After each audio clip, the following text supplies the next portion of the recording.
Hola, ¿qué tal? Espero se encuentren muy bien. En esta oportunidad estaré llevando a cabo una presentación elaborada en Beamer, la cual corresponde a la Cátedra de Herramientas Multimediales 2.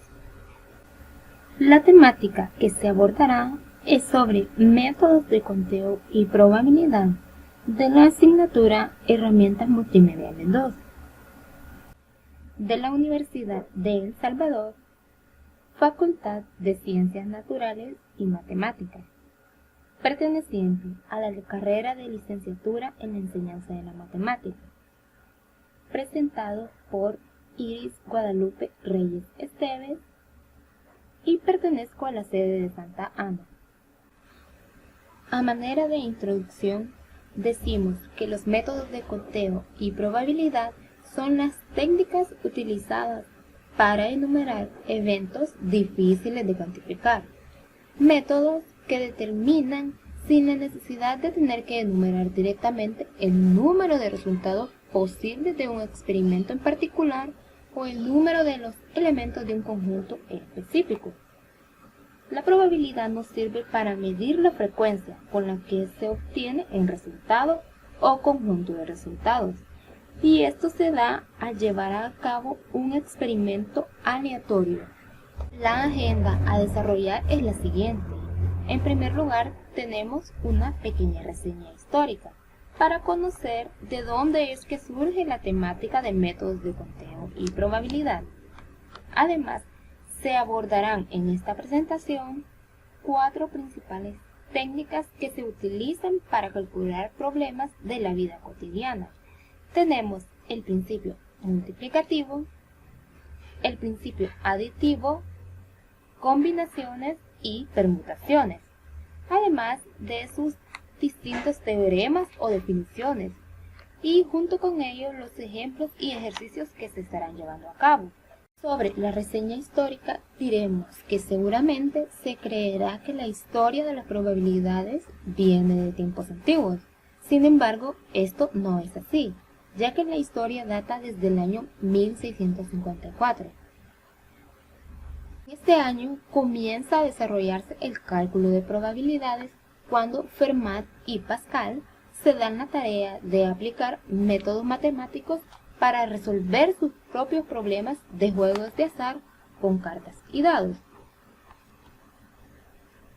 Se observa que los juegos de azar tuvieron un gran impulso para que investigadores comenzaran a realizar búsquedas y así darle respuesta a sus propios problemas de juegos.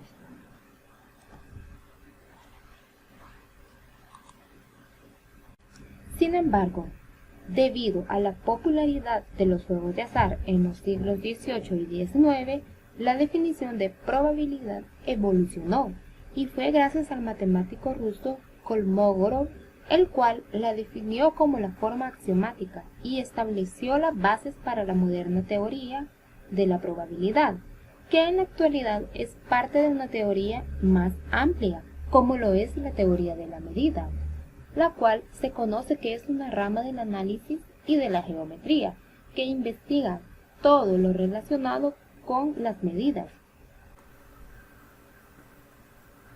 Ahora sí, veremos las principales técnicas de conteo que se abordarán en esta presentación.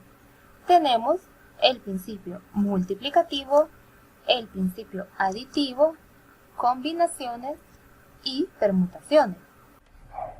Sobre el principio multiplicativo diremos que es conocido como una técnica que se utiliza para resolver problemas de conteo, para hallar una solución sin que sea necesario enumerar sus elementos. Es conocido también como el principio fundamental del análisis combinatorio. Se basa en la multiplicación sucesiva para determinar la forma en la que puede ocurrir un evento. Existe la posibilidad de encontrar dos clases de eventos, tanto independientes como dependientes. Sobre los eventos independientes, su definición dice que dos eventos son independientes si el hecho que uno de ellos ocurra no afecta la probabilidad de ocurrencia del otro. Como ejemplo, diremos que un estudiante responde al azar 5 preguntas de verdadero y falso en un examen. ¿Cuál es la probabilidad de que acierte todas las preguntas?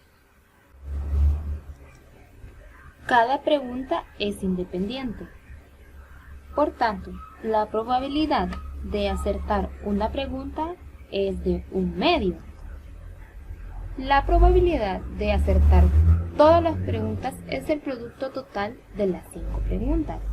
Entonces, se va a multiplicar la probabilidad de la primera pregunta por la segunda, por la tercera, por la cuarta y por la quinta. Tenemos la multiplicación de 1/2, 5 veces. Por lo tanto, la respuesta es 1/36. Esa es la probabilidad que se ha encontrado de que el estudiante acierte todas las preguntas. Ahora tenemos los eventos dependientes. Evento dependiente como probabilidad condicional, el cual dice que 2 o más eventos serán dependientes cuando la ocurrencia o no ocurrencia de uno de ellos afecta la probabilidad de ocurrencia del otro. En este caso, tenemos un ejemplo, el cual nos dice que una caja contiene 6 billetes de $500, 3 de $50 y 1 de $100. En total, tiene 10 billetes. Ahora la pregunta es, determina la probabilidad de que al extraer 2 de estos, ambos sean de $500. La probabilidad del primer billete de $100 sería de 6 entre 10, que es igual a 0.6. La probabilidad del segundo billete de $500 sería 5 entre 9, que es igual a 0.5556.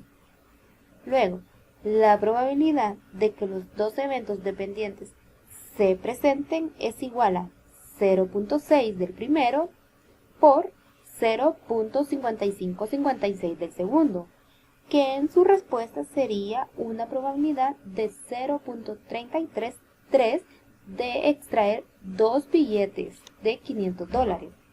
Ahora analizamos el segundo evento, el cual es el principio aditivo. Su definición dice que este principio es muy simple y consiste que, en el caso de existir varias alternativas de realizar una misma actividad, las formas posibles será la suma de esas formas para lograr determinar todas las alternativas. Este principio se utiliza cuando los eventos son mutuamente excluyentes, es decir, que no los podemos realizar al mismo tiempo. Si tengo un evento A y un evento B, estos no van a ser realizables en un mismo tiempo.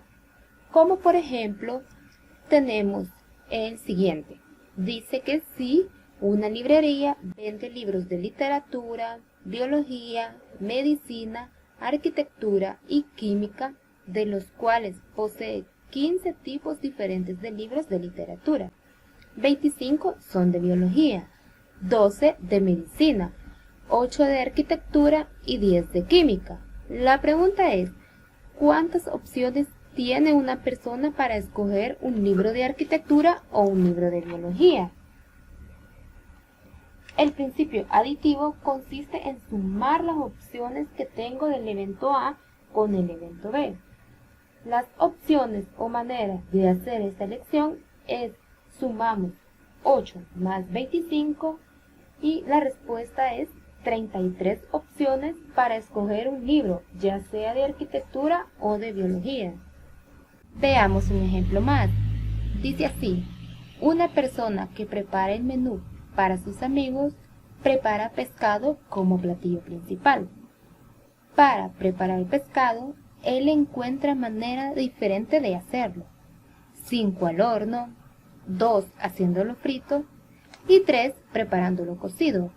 La pregunta es, ¿de cuántas maneras diferentes puede cocinar su pescado? Recordar que esta es una suma. Vamos a sumar 5 al horno más 2 frito más 3 cocido. 5 más 2 más 3 es igual a 10. 10 maneras diferentes que esa persona tiene para preparar su pescado. Ahora veremos el tercer principio, que son la permutación. La definición dice que la permutación es la variación del orden o la disposición de los elementos de un conjunto. Son eventos de tipo multiplicativo, donde el número de posibilidades va disminuyendo y sí importa el orden, ya que la permutación es un arreglo de un conjunto de objetos en un orden definido. ¿Cómo se calcula el número total de permutaciones? Su fórmula será la siguiente. El número de permutaciones por el total de n elementos tomados de R es igual a n factorial dividido entre n menos r factorial, en donde n es el número total de elementos.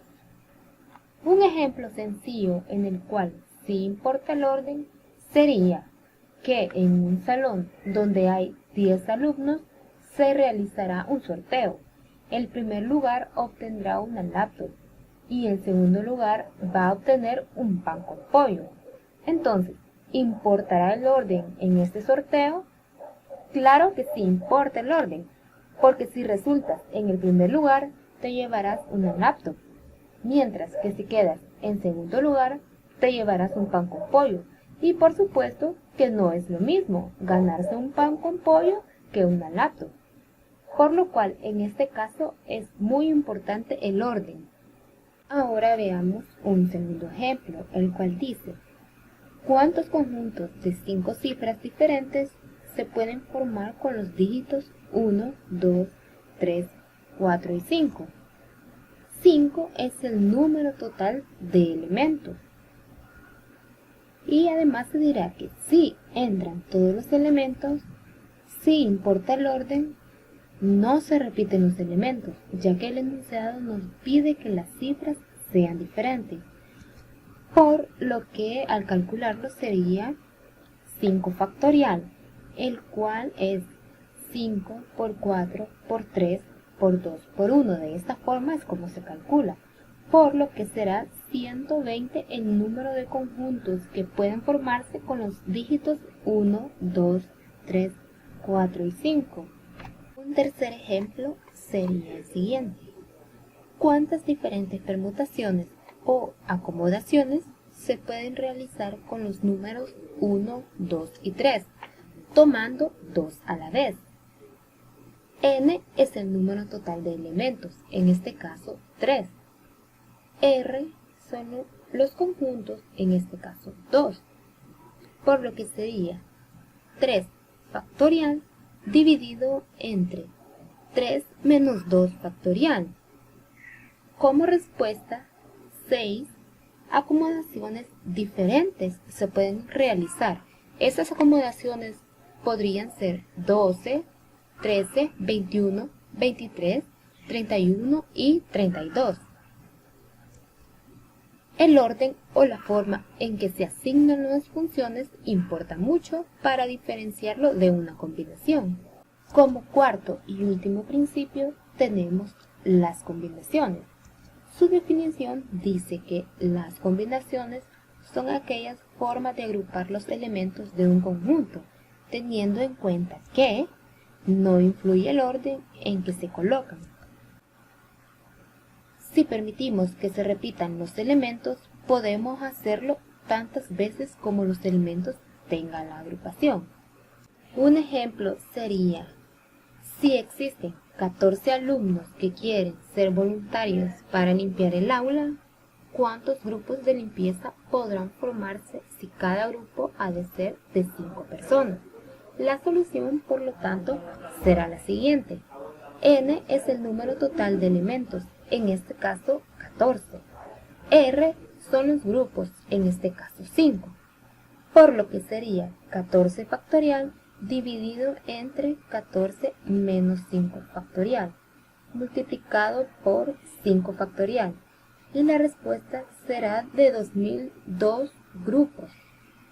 Se tiene un último ejemplo, el cual dice: un estudiante de bachillerato que elabora un informe de Grecia antigua ha encontrado 15 libros sobre la materia en la biblioteca de la escuela. Las reglas de la biblioteca le permiten sustraer solo 5 libros a la vez. Encuentre el número de maneras en que el estudiante puede seleccionar 5 libros. N es el número total de elementos, en este caso 15. R son las posibilidades, en este caso 5. Entonces, será 15 factorial dividido entre 5 factorial por 15 menos 5 factorial. Y la respuesta será de 3.300 maneras que tiene el estudiante para seleccionar 5 libros. Y así es como he llegado a la conclusión de esta presentación, agradeciendo por la atención prestada. Saludos a todos.